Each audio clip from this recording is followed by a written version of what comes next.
Welcome to the final in the Corporate Training Academy series for sustainable training. We're going to be looking at version control, reviewing materials, naming files, and archiving old versions.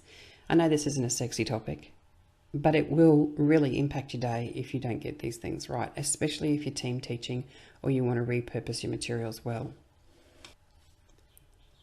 As discussed previously, sustainable training involves being able to maintain a high consistent output of training and development products and events. It's stored in a way that's logical and easily retrieved in order to be reused and repurposed. For training to be sustainable, there needs to be organisation-wide, repeatable, efficient and effective processes and systems to support the training. Version control, review checklists, logical file names and archiving old materials makes locating past materials so that you can reuse them or repackage them much easier. It will also help ensure that all trainers are working from one source of truth. We'll talk a bit about why that's important.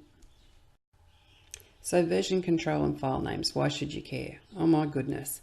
This is such a frustration in the workplace.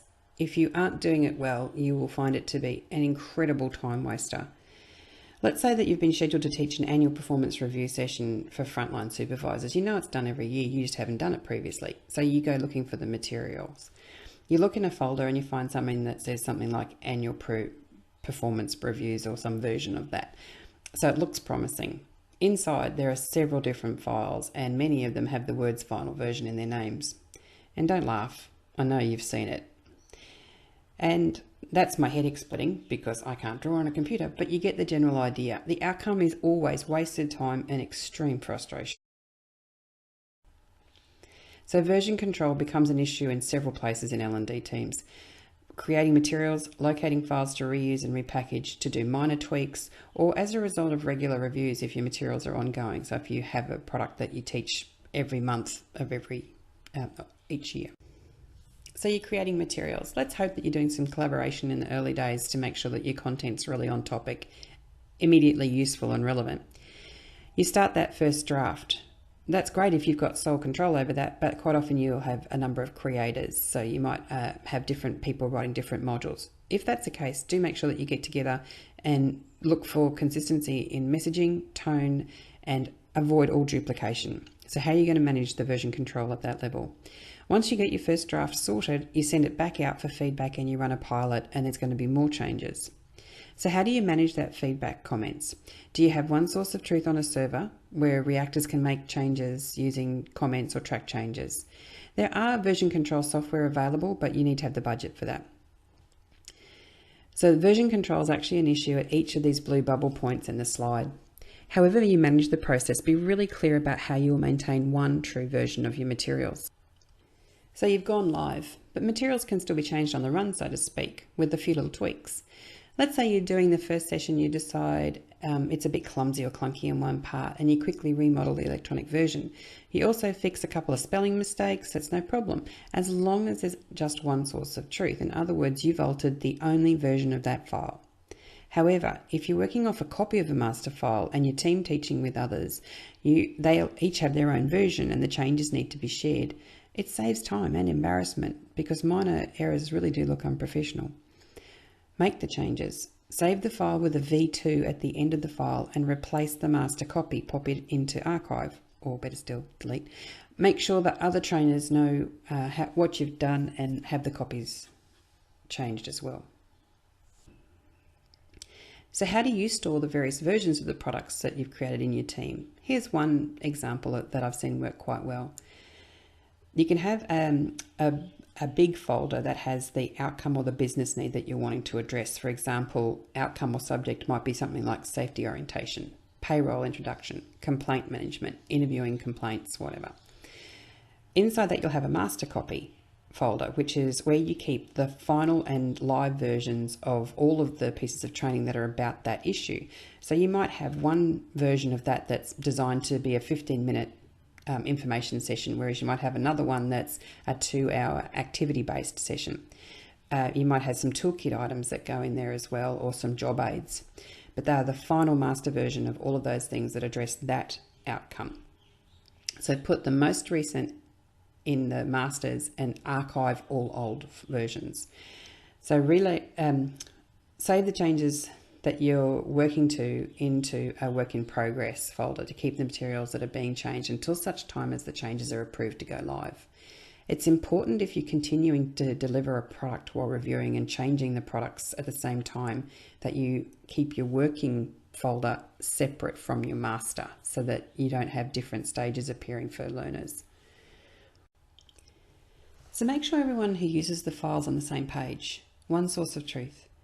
Make sure everyone's aware of the changes and approves or accepts them.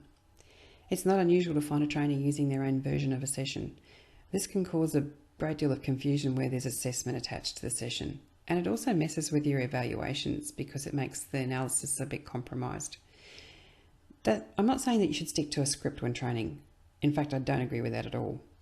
There should be so many activities and opportunities to practice during your session that the PowerPoints and Learner's Manual are just kind of the structure you hang your learning on. You may find you spend more time on one activity with a particular group, or you may find you need to handle some content differently with another group.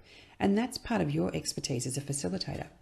Remain flexible, but the hard copy materials and the PowerPoints, activities and handouts should be consistent across all deliveries. You may create 3 different case studies that can be used interchangeably for a particular topic. You could choose one that is most relevant to the cohort, or let them choose on, and it could change on a daily basis, but you have the same 3 available across all deliveries and they all meet the same needs. I always say there's a million ways to get to your destination, just so long as you hit all of the major towns you need to along the way. But it's important with version control to remain consistent and encourage all trainers to be involved in the final product and agree to use that. So materials need to be reviewed over time if you're teaching them consistently over a longer period. This usually goes through a similar process to the original development stage. However, it's really important to make notes about the changes. Why did you change it? The organisational knowledge is really important. So why is this new version necessary? Why is it better? Make sure your lessons aren't lost for future users of the materials. It's really valuable. Consider a version table for each product where you record what changed and who did that with the version number. When you make changes, it's really important that you consider the flow-on effects. For example, if you give out handouts of your PowerPoint notes and you change the master PowerPoint, the handouts are now slightly different. Did you change the order in which you address the subtopics? If so, how does that impact the activities in the learner's guide? Here's an example of a review checklist for a typical course that has a lesson plan, PowerPoints, facilitator notes, participant guide, activities, evaluations and assessment. A bank template is in your blog so you can download it. As you change one thing, it's important that you cross-reference and make sure that you've checked off the implications for the changes in the other products. How do you and your team decide what to keep and what to delete? How many different work in progress versions do you really need? So you've sent your materials out to be reacted to and it's all come back, and maybe you've ended up with 10 or 15 different versions of it, each with their own notes on them. Do you still need to keep those notes or the files? I worked for the police for over a decade and I deleted the files but kept my running log of summary notes. I also noted who those reactions came from. I just can't stand the clutter. It does my head in. I never needed more than my summary notes, and I was delivering statewide training to groups of over 2,000 police per year. So what do you really need to keep? And what options do you have available to store what you do keep? So what can you do right now to ensure you have one source of truth for each product you deliver, and that you can find things when you need them? Begin by auditing your file names. Make sure they're descriptive enough that you have a fair idea of the business need they're addressing, and include the version number so the latest is obvious. Consider local area procedures regarding naming and storing files. You may take the time to very cleverly break your materials down into bite-sized topics so that you can reuse and package them later. What naming conventions do you use? Do you have an agreed version procedure? Create or use the version control records. So they're the ones that I've provided here in the blog. Adapt them, make your own.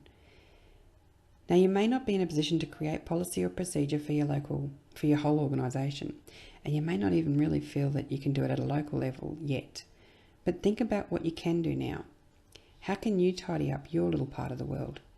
Consider putting it on the agenda for your next meeting. Show the benefits of one source of truth while not pointing the finger. So now it's your turn. How do you manage version control and naming conventions? Perhaps you have another way to make sure that you're operating from one source of truth. Do you use software? If it's free, please share. What's the pros and cons of how you're doing it? Share the video or use it with your colleagues to debate the idea on the topic. Make it once, use it multiple times in multiple ways. That's the end of Sustainable Training Series. I hope you enjoyed it. I'd love for you to leave a comment, share the video, use it to start a conversation with your team or train other trainers. I look forward to talking to you soon.